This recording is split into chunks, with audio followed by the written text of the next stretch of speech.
Shalom kekasih Kristus, hari ini saya ingin mengajak kita semua untuk dapat mempunyai pengalaman akan otoritas Alkitab, yaitu dengan cara melakukan firman Tuhan yang kita dengar, kita baca, dan kita renungkan.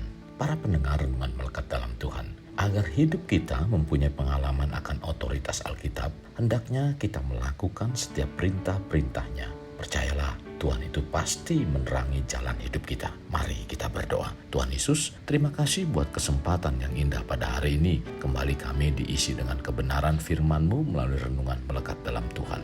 Tuhan, pakailah hamba-Mu agar apa yang disampaikan lewat firman ini merupakan isi hati-Mu. Sehingga firman yang disampaikan dapat memberikan kekuatan, memperbaharui, dan menerangi setiap jalan hidup kami. Tuhan, kami bersyukur kalau kesempatan ini kami berusaha untuk menempatkan firman di dalam hati kami yang baik, sehingga firman itu terus semakin berakar dan mengalami pertumbuhan sehingga menghasilkan satu buah-buah yang menyukakan Engkau. Inilah yang menjadi kerinduan kami, di mana seluruh kehidupan kami dalam setiap harinya menyukakan Engkau. Terima kasih Tuhan Yesus, ini doa dan permohonan kami dalam nama Tuhan Yesus kami berdoa. Amin. Melekat dalam Tuhan bertema otoritas Alkitab menerangi jalan hidup. Firman Tuhan terdapat dalam Mazmur 119 ayat 105. Demikian firman-Nya. Firman-Mu pelita bagi kakiku, terang bagi jalanku. Kekasih Kristus, banyak orang mengira dengan kesuksesan hidup di dunia seperti keberhasilan dalam perekonomian, dalam karir, dan hal lainnya memberi kebahagiaan. Ternyata fakta dari itu semua belum menjadi jaminan. Mungkin kalau kita melihat faktanya, ada banyak sederetan orang yang sukses tidak bahagia, bahkan menyedihkan. Tetapi orang yang tidak sukses hidupnya lebih bahagia. Kita sebut saja seperti bintang K-pop Korea Selatan, Kim Jong Hyun, yang masih berusia 27 tahun meninggal dunia pada Desember 2017. Diduga karena sengaja menghirup gas karbon monoksida dari panggangan briket batu bara. Lalu Chester Bennington, vokalis band ternama Linkin Park, kelahiran Phoenix, Arizona, Amerika, diduga mengalami depresi dan mengakhiri hidupnya pada tahun 2017 di kediaman pribadinya di Palos Verdes Estate di Los Angeles. Demikian juga dengan miliarder asal Rusia yang bernama Scott Young meninggal tertusuk pagar besi setelah ia loncat dan terjatuh dari lantai 4 penthouse miliknya. Yang adalah pengusaha bisnis properti yang sangat sukses, tetapi kemudian dia mengalami permasalahan pernikahannya yang berantakan. Keberhasilan mereka semua tidak dapat menerangi jalan hidup yang mereka lalui. Kekasih, Alkitab memberikan dan mengajarkan pada kita tentang bagaimana menjalani hidup di dunia. Dalam Yosua 1 ayat 7 dan 8 mengatakan, hanya kuatkan dan teguhkanlah hatimu dengan sungguh-sungguh. Bertindaklah hati-hati sesuai dengan seluruh hukum yang telah diperintahkan kepadamu oleh hambaku Musa. Janganlah menyimpang ke kanan atau ke kiri, supaya engkau beruntung kemanapun engkau pergi. Janganlah engkau lupa memperkatakan kitab Taurat ini, tetapi renungkan itu siang dan malam, supaya engkau bertindak hati-hati sesuai dengan segala yang tertulis di dalamnya. Sebab dengan demikian perjalananmu akan berhasil dan engkau akan beruntung. Ini merupakan otoritas Alkitab yang dapat menerangi jalan hidup kita sebagai orang yang percaya pada Tuhan dan mau melakukannya. Kekasih, mengapa Alkitab mempunyai otoritas untuk menerangi jalan hidup? Karena Alkitab itu seperti kompas yang mengarahkan kita pada arah yang benar. Dalam kitab Amsal 3 ayat 5 dan 6 mengatakan, percayalah kepada Tuhan dengan segenap hatimu dan janganlah bersandar kepada pengertianmu sendiri. Akuilah Dia dalam segala lakumu, maka Ia akan meluruskan jalanmu. Ayat ini mengajarkan ketika kita mempercayai Tuhan dan mengikuti firman-Nya, Dia akan membimbing jalan kita dan membantu untuk dapat membuat keputusan yang tepat. Jadi, Alkitab merupakan panduan atau kompas untuk jalan hidup kita. Dalam Mazmur 119 ayat 105 dengan jelas mengatakan, firman-Mu adalah pelita bagi kakiku dan terang bagi jalanku. Kekasih, pemazmur ini mengumpamakan otoritas firman Tuhan seperti pelita yang dapat menyinari jalan. Sebagaimana tertulis dalam 2 Samuel 22 ayat 29. Sebab engkaulah pelitaku ya Tuhan, Tuhan menyinari kegelapanku.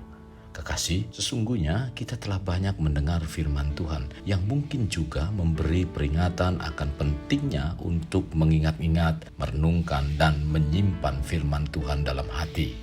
Karena melalui cara demikian dapat mengendalikan pikiran, perkataan, dan perbuatan kita. Sehingga apapun yang kita ucapkan, pikirkan, dan lakukan, semuanya menyenangkan hati Tuhan. Dengan menyimpan firman Tuhan di dalam hati kita, secara otomatis akan memberi kita sukacita yang tak terkira. Dengan menyimpan firman Tuhan di dalam hati kita, maka hasrat untuk menyenangkan Tuhan akan terus bertumbuh dan hidup kita akan diubahkan secara terus-menerus.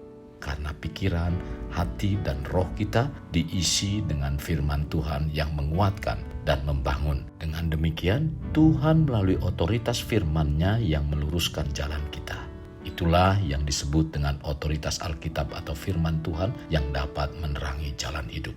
Kekasih, Alkitab yang di dalamnya adalah firman Tuhan dapat sebagai senjata yang melindungi kita pada saat peperangan rohani. Tercatat dalam Matius 4 ayat 1-11. Juga dapat membantu kita untuk membedakan kebenaran dan kesalahan dalam Ibrani 4 ayat 12. Firman Tuhan merupakan hadiah luar biasa yang diberikan kepada kita untuk membimbing dan melindungi dalam hidup kita. Sebab hidup di dalam dunia tidak hanya untuk mengejar kesenangan, memuaskan hawa nafsu, dan menempatkan karir di pekerjaan sebagai sesuatu yang sangat penting. Bila semua itu diprioritaskan akan membawa kita semakin menjauh dari Tuhan. Banyak orang Kristen menganggap beribadah di gereja dan mengikuti persekutuan tidaklah penting, bahkan menganggap membuang-buang waktu. Sedangkan dalam mengejar kesenangan untuk memuaskan nafsu dan mengejar karir, sepertinya mereka kekurangan waktu sampai-sampai untuk makan dan tidur pun tidak sempat dan masih membutuhkan waktu. Sementara beribadah saat hari libur dan waktu senggang yang sesuai dengan diri sendiri saja masih tidak bisa. Padahal semua waktu diri sendiri yang mengatur. Tetapi mengapa diatur hanya dihabiskan untuk pemuasan diri saja? Lalu apa sih arti hidup? Kekasih Kristus harus ingat bahwa kita dilahirkan ke dunia dengan sebuah alasan berdasarkan rancangan Tuhan. Tidaklah tepat jika nilai hidup kita hanya diukur dari beberapa banyak kita memiliki materi dan kehormatan. Kekasih, kalau kita mengerti dan memahami akan otoritas Alkitab yang dapat menerangi jalan hidup, semestinya hidup orang Kristen menjadi bernilai dan berarti. Karena bukan hanya untuk diri sendiri, tetapi bagi orang lain juga. Maka biarlah Alkitab yang merupakan firman Tuhan menjadi pelita bagi kaki kita dan terang bagi jalan kita, agar kita menemukan arti hidup yang sebenarnya. Kiranya firman-Nya menjadi penuntun yang menerangi hidup kita, agar kita tidak mengejar popularitas diri yang kosong, tetapi memakai segala keberhasilan yang Tuhan berikan untuk memberkati orang lain.